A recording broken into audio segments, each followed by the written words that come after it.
கர்த்தருடைய நாமத்துக்கு ஸ்தோத்திரம் உண்டாவதாக. கர்த்தர் உங்கள் மேல் வைத்துள்ள திட்டத்தை அறிந்து அதற்காக செயல்படுங்கள்.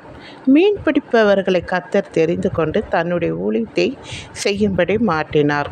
நோவாவை தெரிந்து கொண்டு ஒரு பெரிய வேலை செய்யும்படியாகவும், மிருக ஜீவன்களை காக்கும்படியாகவும், அவன் குடும்பத்தை காக்கும்படியாகவும், மற்ற ஜனங்களை காக்கும்படியாகவும் தெரிந்து கொண்டார்.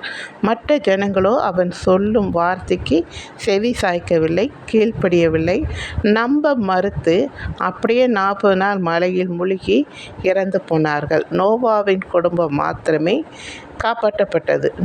மோசேயை தெரிந்து கொண்டது இஸ்ரேல் ஜனங்களை காக்கும்படியாக, வழி நடத்தும்படியாக மோசேயை தெரிந்து கொண்டார். யாக்கோபை தெரிந்து கொண்டது 12 கோத்திரங்கள் அவன் மூலமாய் வந்தார்கள். தேவன் நம்மை தெரிந்து கொண்டது ஏதாவது ஒரு நோக்கம் இருக்கும். அதை அறிந்து நாம் செயல்பட வேண்டும். ஒவ்வொருத்தருக்கு பாட்டு எழுதவும், பாட்டு பாடவும், ஊழியம் செய்யவும், ஜெபிக்க வரம், தீர்க்க தரிசனம் சொல்ல, ஐஸ்வர்யவானாக இருந்தால் ஊழியத்தை தாங்கவும், ஏழைகளுக்கு உதவும், இப்படியாக ஒவ்வொருத்தருக்கும் ஒவ்வொரு வரம் இருக்கும். அதை அறிந்து நாம் செய்து முடிக்கும்போது தேவன் அதற்கான பலனை பரலோக ராஜ்யத்தில் நமக்கு தந்தருளுவார். தேவன் தந்த தாளந்தை வரத்தையும் புதைத்து வைக்காமல் இரட்டிப்பாக மாற்றுங்கள். எத்தனையோ தேவ பிள்ளைகளை பார்த்திருப்பீர்கள். எப்படி இருந்தவர்களை எப்படி மாற்றினார். ஆச்சரியமாக இருக்கும். ஒவ்வொருத்தரையும் பார்க்கும்போது முரடனாக இருந்தவர்கள் சாந்தமாக மாறினார்கள். மந்திரவாதியாய் இருந்தவர்கள் தேவ பிள்ளையாய் மாறினது அதிசயம்.